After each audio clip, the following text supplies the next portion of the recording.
And welcome back, Highlanders, to part 3 of Chapter 1. This will be the third and final lecture for Chapter 1 and Module 1 here that should be completed during Week 1. So again, just a quick review of where we left off last time as we finished talking about the 8 guideposts to economic thinking, finishing up with number 8, the test of a theory is its ability to predict. Remember that we go out there and we test these theories, and we say that these theories are valid only if the real-world evidence or data we see are consistent with that theory. With that in mind, we watched a quick video clip on testing the theory about whether or not elephants are afraid of mice. And the video concluded that elephants don't seem to be afraid of mice. But remember, their test could have been confounded by the fact that, or their results could have been confounded by the fact that they are using circus elephants rather than elephants out in the wild. And circus elephants that have been trained to be around other animals and deal with a lot of other things that are involved with the circus might have a different reaction to mice than elephants that are not trained, right? And then that was the last thing that we talked about at the end of our last lecture. So moving forward, we're going to pick it up with positive versus normative economics. So positive economic statements are statements that are testable. So positive economics is the scientific study of testable facts or the study of what is or is not. So again, what makes a statement a positive statement is the fact that it's testable. We can actually see if it's a positive statement by testing this statement or idea. Normative economics are judgments or statements based on opinion and what people think should be or ought to be, and therefore are not really testable. In order to give you an idea of the difference between those two statements, right, a positive statement might be that the federal government is $22 trillion in debt, right? We can test that to see if that is true. A normative version of that same statement might be that the national debt is too high. Well, what's too high? Some people think it's too high. Some people think it's not high enough. Your government officials seem to not think it's high enough as they keep racking up more and more debt. So we can test whether or not the government is $22 trillion in debt. What we cannot test is whether or not that debt is too high because that's based on an opinion or value judgment. By the same token, a positive statement might be it's 82 degrees outside. Again, that's something we can test to see if it's 82 degrees. A normative version of that statement might be something along the lines of it's too hot outside. We can't really test to see if it's too hot because what's too hot for one person might not be hot enough for somebody else. Right, so again, a positive statement could be true or false. The idea is we can test it to see if it's true or false. A normative statement isn't testable because it's based on somebody's opinion or subjective value judgment.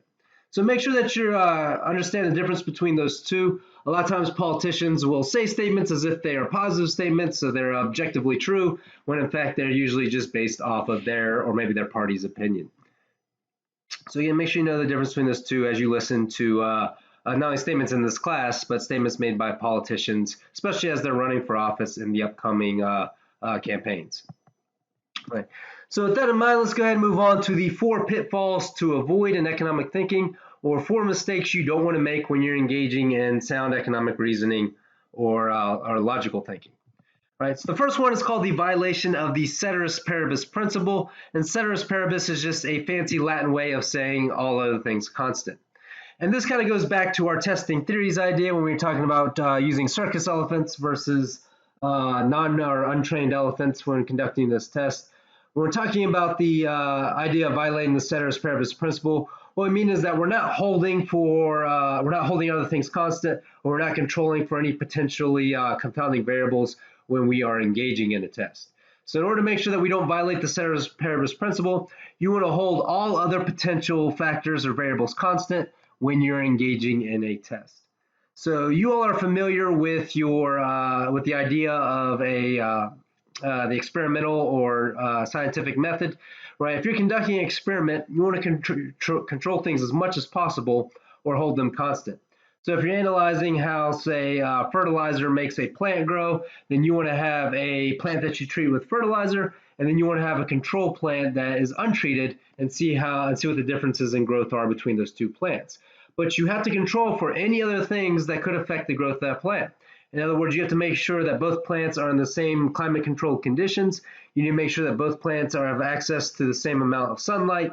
You need to make sure that both plants receive the same amount of water. You need to hold everything constant except for that one thing that you are testing. That's the one thing that's allowed to change. Right. So with that in mind, an economist might make a statement such as, when the price of eggs increases, people will buy fewer eggs.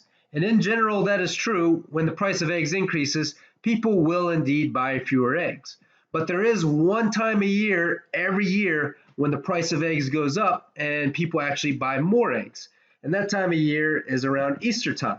Right? During Easter time, right, we tend to color eggs, right? We dye them, then we hide them, and then we find them again in celebration of our Easter holiday. So when the price of eggs goes up around Easter, people will actually buy more eggs. Now that doesn't make this economist statement wrong, because generally speaking, when the price of eggs goes up, people will buy fewer eggs. But when the economist is making the statement, what they are always saying is when the price of eggs increases, people will buy fewer eggs. Again, ceteris paribus, or everything else constant, nothing else changing, because of course other things could change and influence the results of that statement. Right. So for example, going from non-Easter time to Easter time could influence whether or not people buy more or fewer eggs. So again, when we're trying to test the idea of an increase in the price of eggs causing people to buy fewer eggs, we need to control for everything else, hold it constant, including what time of year it is, right? Whether or not it is Easter time. So hopefully that makes sense.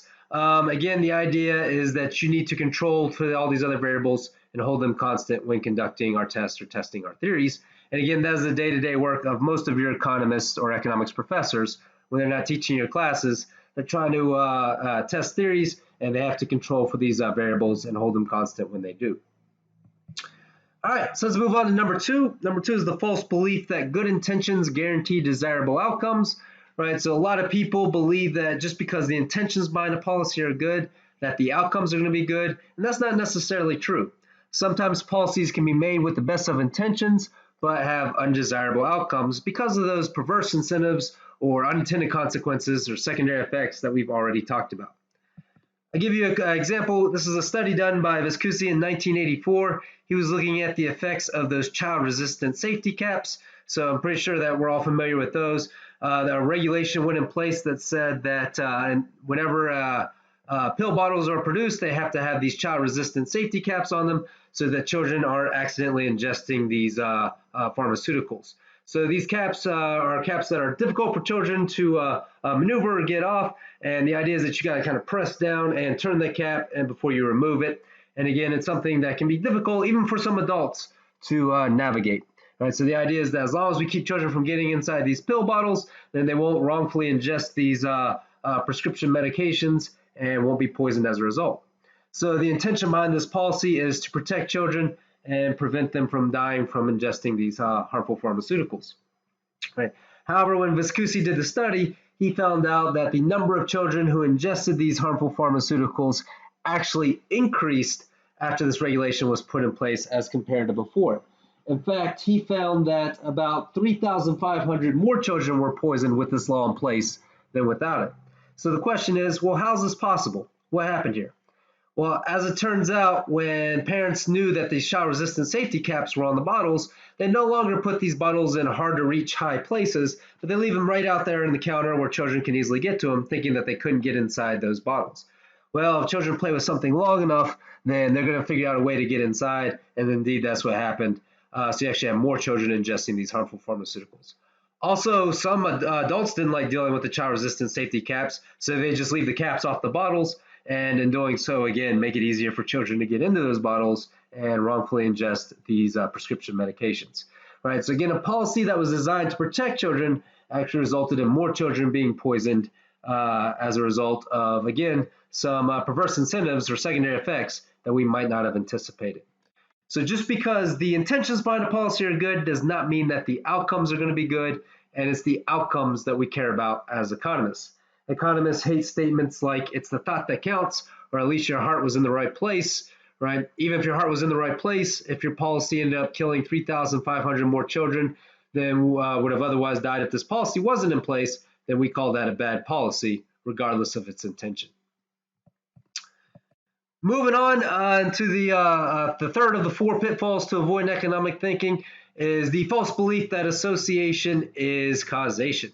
So a lot of people make the mistake of saying or thinking that just because two things happen together, that one automatically causes the other. So for example, if X and Y happen together, a lot of people think that that means that X automatically causes Y, when in reality, right, it could be that Y caused X, it could be some third variable Z causing both X and Y to happen, or it could be some spurious or accidental or coincidental correlation, right, that doesn't have any causation at all. I'll give you a quick example here.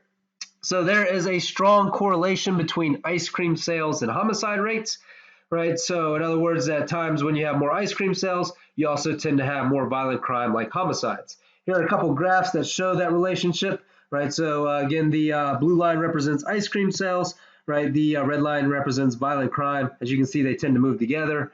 Here's another graph that looks at the number of ice creams sold relative to the murder rate in New York. And as you can see, there is a pretty strong positive correlation between these two, right? So when looking at these graphs here, it seems that maybe ice cream sales causes homicides, or maybe murdering people causes a desire to eat ice cream, when in reality, as it turns out, there's a third variable, right? High temperatures that tend to cause both.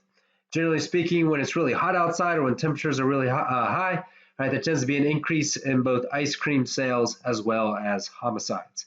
So it's not true that one necessarily causes the other here. There's a third variable that causes both of these to happen.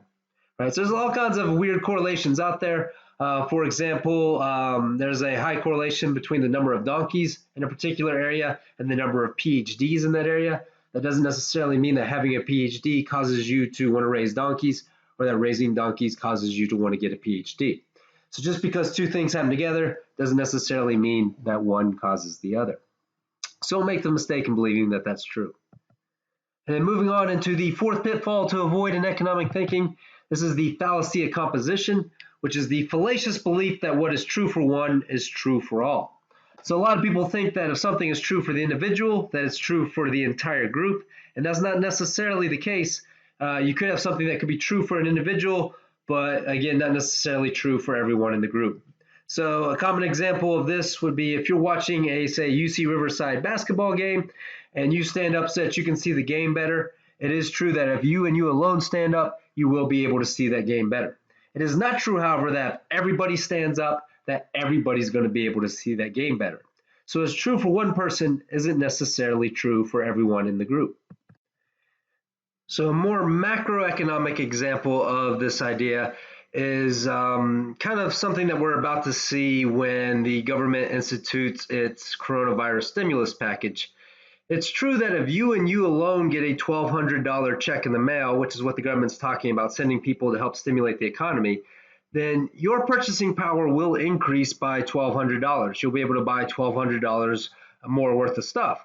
But it's not necessarily the case that if everyone gets a $1,200 check in the mail, that everybody's going to see their purchasing power increase by $1,200. Because if everyone gets a $1,200 stimulus check in the mail, which is again what they're talking about with this policy, then producers, knowing that everyone's going to get a $1,200 stimulus check in the mail, might indeed raise their prices. So your $1,200 might not be able to go as far as $1,200 would have gone before the stimulus program was enacted. Right? So again, if you and you alone get a $1,200 check, you're going to see your purchasing power increase by $1,200. But it's not necessarily the case that when everyone gets a $1,200 stimulus check, that everyone's going to be able to see their purchasing power increase by that $1,200. Because prices are going to increase, so you're going to see some inflation as a result of everybody receiving that $1,200 stimulus check. So those are the 4 pitfalls to avoid in economic thinking. Make sure you don't make those mistakes when you're trying to engage in sound economic logic or reasoning. So the last part of this chapter, we're going to talk about microeconomics versus macroeconomics. Again, some of you might have had microeconomics, some of you maybe not. Again, it's not required that you take it before taking macroeconomics here at UC Riverside. So with that in mind, microeconomics focuses on how human behavior affects the conduct of affairs within individually defined units, such as households or firms. So it's how an individual or household might try to maximize utility or happiness, or how a firm might try to maximize profits. You can think of microeconomics as the study of the individual units, so like the study of an individual tree within the forest. Whereas macroeconomics focuses on how human behavior affects the outcomes in highly aggregated markets, such as the nation's market for labor, right? So this class is going to take a closer look at what makes unemployment rates increase, what makes inflation increase, It's going to take a look at more aggregated markets. So it's more of a study of the entire forest rather than an individual tree within the forest. So again, you can think of microeconomics as the study of an individual within a system, whereas macroeconomics is the study of the system itself. So just make sure you kind of keep that in mind or in the back of your head as you're going through this class. Again, this is macroeconomics, so we're going to be focusing on the system as a whole.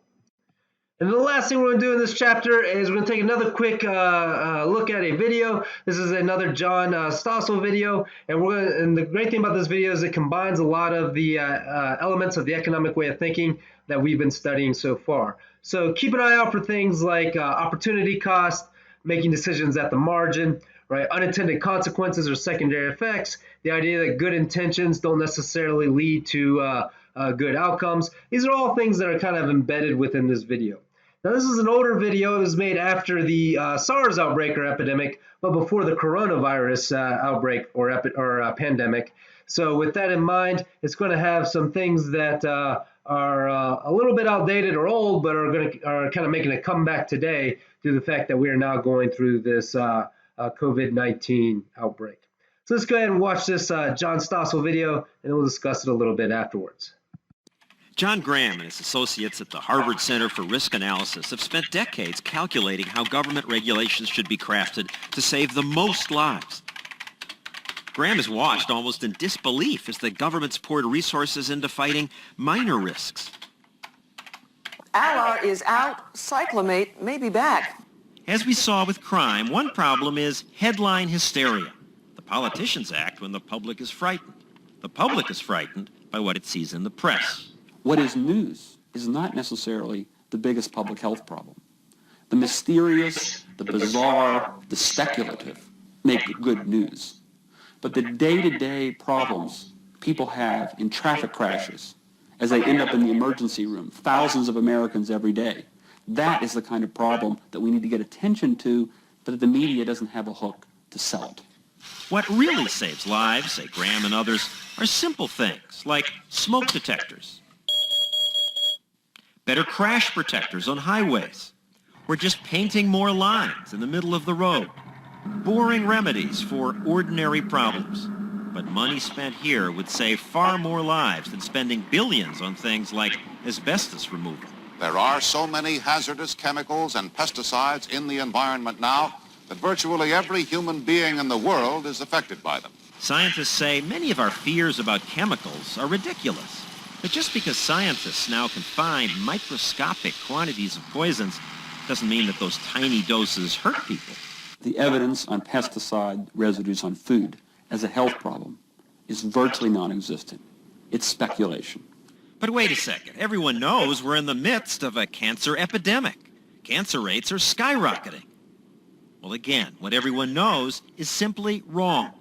Some cancer rates, like lung cancer, have increased, mainly because so many Americans took up smoking in the 40s and 50s. But other cancers, like uterine and stomach cancer, have gone down.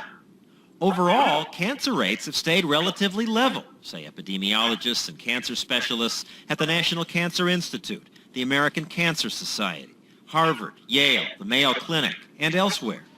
More cancers are recorded now because we have better early detection, and today more people live long enough to get cancer.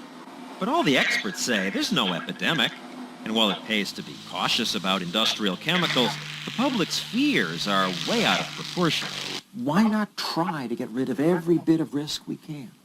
I want zero risk. In my life, my daughters, my wife, we all want zero risk. The problem is if every citizen in this country demands zero risk, we will bankrupt the country. Ralph Nader says every school bus should have seatbelts. $1,800 more per bus to equip a bus with seatbelts is a pretty good protection. That makes sense. We require belts in cars. Why not buses? But when the Harvard School of Public Health analyzed the benefits of belts on school buses, they concluded belts weren't worth the cost. Kids are much more likely to be killed getting off a bus. Inside the bus, they're relatively safe. But given that it might save a dozen lives over the years, why not spend the money on the seatbelts? You're engaging in statistical murder. When you decide to spend $50 million to save a few lives, when you could spend the $50 million to save 100 lives or 1,000 lives, that's a case of statistical murder. Consider this. Some safety regulations may even kill more people than they save. Some consumer groups want the Federal Aviation Administration to require infant seats for children under 2. If we buckle our children up at 50 miles per hour, why not at 550 miles per hour? Why not? One reason is that if I can't put my baby in my lap, it means I have to buy another ticket. This makes flying more expensive. Flying is much safer than driving, so flying costs more. That family will then be more likely to choose to drive than to fly. And that will be an increase in danger to that family. So this would be a rule that would kill people. It would result in more people being killed from driving than would have been saved on the airplanes. So far, most of Congress apparently believes that critics like Graham are right. The bill hasn't passed. But comparisons like that are rarely made. People say, how dare you consider cost? All right, so I think it's a really great time to watch that video. You know, we're talking about protecting all these lives with social distancing, but the fact of the matter is that a lot more people every year are hospitalized and die as a result of traffic accidents than are expected to die or be hospitalized as a result of this coronavirus. So if we wanted to, say, practice social distancing in order to save lives, then we should really do it every year in order to prevent all those traffic accidents. But that's just not as big of a media story, traffic accidents that happen every day or every week or every month, as is this idea of a pandemic and what we need to do to stop it. So again, sometimes we react more to what we see in the media than what is maybe something that we should react to more based off the statistics that we see every year, right? And another couple of things that video pointed out that I thought were interesting is when they talked about the opportunity cost of spending millions of dollars to save a dozen lives, when that money could be spent saving even more lives as a case of statistical murder, right? That's why economists are so concerned with that idea of opportunity cost. When we were calculating the costs and benefits of social distancing, we took a look at the fact that social distancing might save 600,000 lives, but it might cost $6.6 trillion or $11 million per life saved. Could we use that money to save even more lives elsewhere? That's something that's important to consider when deciding whether or not to continue with this policy versus maybe a different policy. And then finally, that video talked about how some policies designed to save people might actually result in more deaths. We took a look at that potential policy to require kids to be strapped into child seats when on airplanes. That's going to require parents with young children to buy more tickets, not only one for themselves, but one for their child as well. And that's going to increase the cost of flying, which might induce that family to spend or to choose to drive instead. And that's going to result in an increase in danger to that family because driving is statistically more dangerous than flying, right? So some policies, again, designed to help people or save them might actually result in increasing the danger to those individuals, again, through those unintended consequences or secondary effects. So once again, good intentions don't necessarily guarantee good outcomes.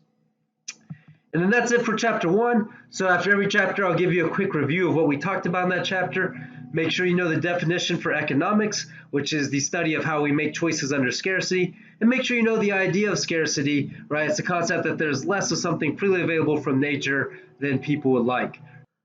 Remember that scarcity is not the same thing as poverty. Poverty is more of a subjective term, whereas scarcity is more objective. Remember that scarcity necessitates rationing or the allocating of those scarce items to those who want them, and how we decide to ration those scarce items is going to influence people's behavior. And then finally, scarcity leads to competitive behavior, and economics competition is a good thing, and then it helps us get the most out of those scarce resources. Make sure you understand the 8 guideposts to economic thinking. Now, I'm never going to ask you which one's number 3 or which one's number 7, or I'm never going to ask you to list out all 8 on an exam, but be able to answer questions about those 8 guideposts if you were to get them on, say, a quiz or test. Make sure you know the difference between positive and normative economic statements. Remember that a positive economic statement is testable. It can be true or false. The idea is that we can test it to see if it's true or false, whereas a normative economic statement is not testable because it's based on somebody's subjective opinion or value judgment. And then make sure you understand the 4 pitfalls to avoid in economic thinking. Make sure you don't violate the ceteris paribus principle. So whenever you're testing a theory, make sure that you're controlling for all potentially confounding variables and holding them constant. And the only thing that you're allowing to change or be different is the one thing that you're testing. Make sure that you don't believe just because your intentions are good that your outcomes are going to be good. Right? Remember that good intentions can sometimes lead to bad outcomes because of those secondary effects or unintended consequences. Remember that just because 2 things happen together doesn't mean that one automatically causes the other, right? Just because X and Y happen together doesn't mean that X causes Y. That could be the case. It could also be the case that Y caused X, or that some third variable Z caused both X and Y to happen, or again, it could just be a coincidental or spurious correlation. And then finally, don't commit the fallacy of composition. Don't think that just because something is true for an individual, that it is true for everybody in the group. And then again, just make sure you know the difference between micro and macroeconomics, where microeconomics is the study of an individual unit within a system, right, such as the study of an individual household or firm and how they make decisions, whereas macroeconomics, or this particular course, is the study of the entire economic system. With that in mind, that is the end of Chapter 1, and that's the end of the lecture videos for Chapter 1. If you watched them all, you're now able or should be able to check out those practice questions and course book questions to kind of test your understanding of this stuff. I'd encourage you to do that now. And then if you're feeling comfortable, you can go ahead and take that week 1 module quiz and then watch the discussion video and complete your discussion activity for this week as well. I hope you enjoyed Chapter 1. I can't wait to talk to you all again for Chapter 2. It's another one of my favorite chapters, so I look forward to talking to you then. Until then, make sure you stay safe and healthy, and let me know if you have any questions. Have a great one.